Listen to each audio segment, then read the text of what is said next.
The situation with Diddy right now is not about rumors anymore. It's about reality setting in. According to multiple industry conversations, the doors that once opened automatically for him are now firmly shut. The main point people keep circling back to is this. Diddy is allegedly trying to shop a book deal from jail, and no one wants it. Not quietly, not privately. No one. And that fact alone says more than any headline ever could. This is not a powerful man planning his legacy. This is a man reacting to loss of control. Industry insiders are saying the book idea is being floated without excitement, without confidence, and without support. This is not how high-value memoirs work. When someone still has power, publishers chase them, editors compete, lawyers coordinate, media plans get drawn up years in advance. None of that is happening here. Instead, what people are hearing is silence, polite rejection, closed doors, and in some cases, no response at all. That kind of silence is loud.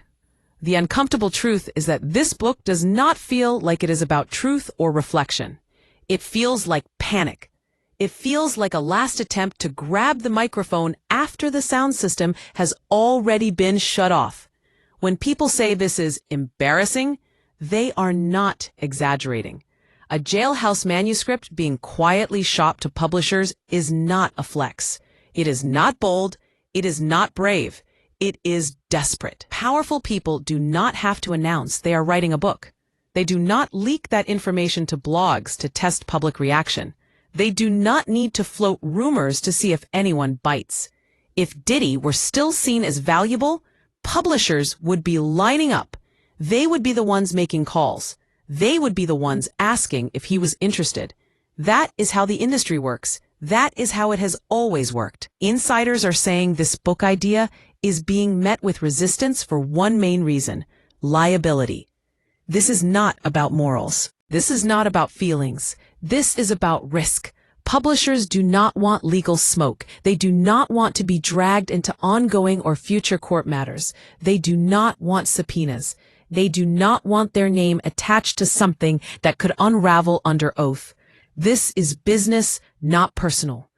The industry today is not the industry of the early 2000s. This is not the era where power and money could silence everything. This is post-lawsuits, post-documentaries, post-streaming deep dives. Everyone is watching now. Everything is recorded. Everything is archived.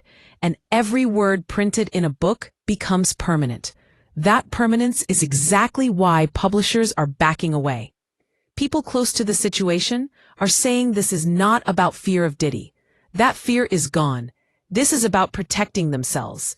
No publishing house wants to be the one that platformed a narrative that collapses later. No editor wants their work questioned in court.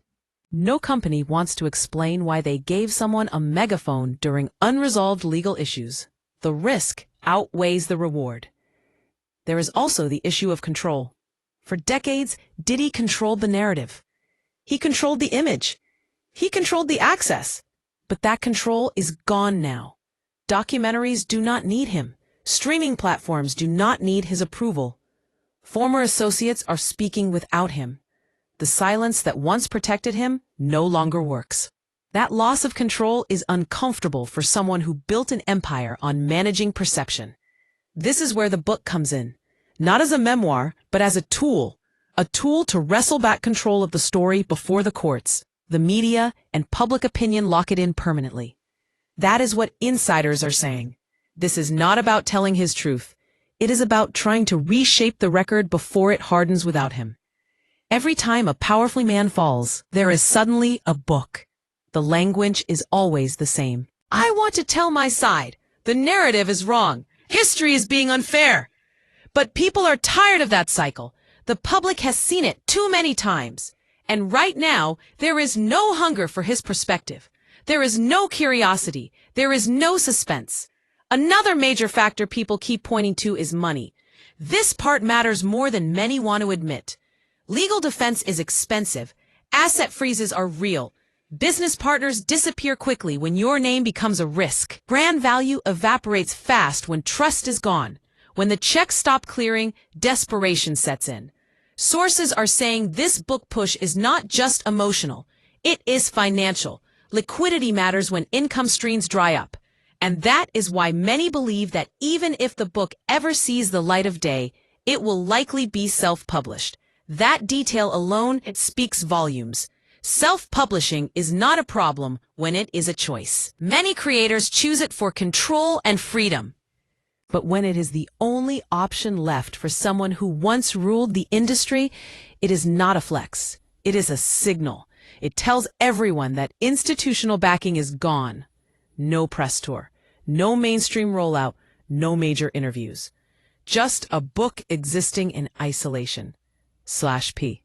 Industry insiders are saying publishers are not avoiding this because they hate money. They love money, but this is uninsurable. You cannot fact-check around open legal matters. You cannot safely edit around potential admissions. You cannot guarantee protection when every sentence could be used later. That kind of risk is not worth any advance. /P. If this book exists, it exists alone.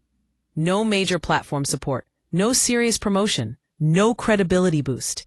Just words on a page, hoping the public mistakes volume for truth.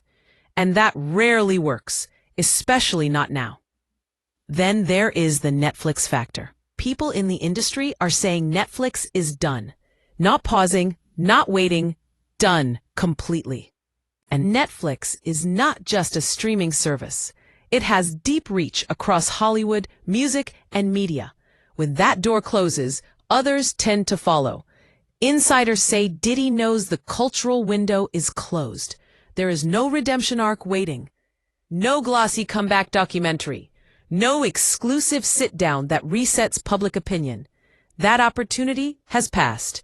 And when you realize the platforms are no longer negotiating with you, panic sets in.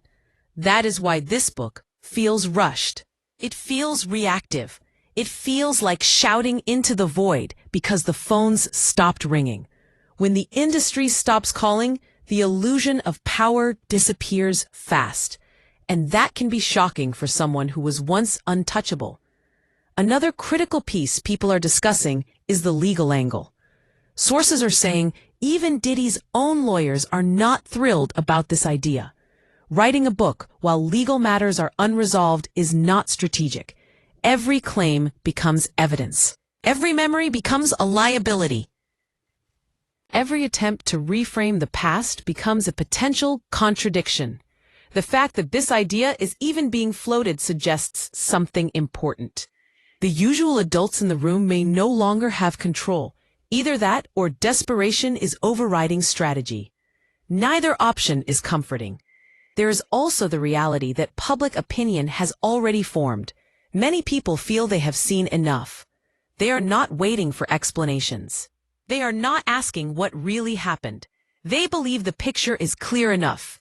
That lack of curiosity is deadly for a memoir. A memoir works when people are eager to listen, when there is mystery, when there is goodwill. None of that exists here. This does not feel revealing. It feels late. It feels like consequences arriving after years of unchecked power. People are saying this book is not a confession. It is a tantrum in paperback, because truly powerful men do not have to self-publish from jail. They do not have to leak rumors about a book coming. They do not have to threaten the public with their story. When power is real, silence speaks louder. At this point, the industry has already moved on. The public has already clocked the situation. Major platforms have already adjusted their distance. The era is over, and no amount of words on paper can reopen doors that were shut for a reason. This is not a comeback. It will not create one. It is an admission that control is gone, that influence has faded, that the system no longer bends. When the only place left to speak is a document with no publisher and no audience, that says everything. In the end, this situation is less about a book and more about a reckoning. It is about what happens when power runs out and accountability shows up. It is about an industry that no longer feels obligated to protect anyone. And it is about a man realizing too late that bridges do not rebuild themselves just because you talk louder. That is what people are saying. And whether you agree or not, the silence from publishers, platforms, and partners is the clearest message of all.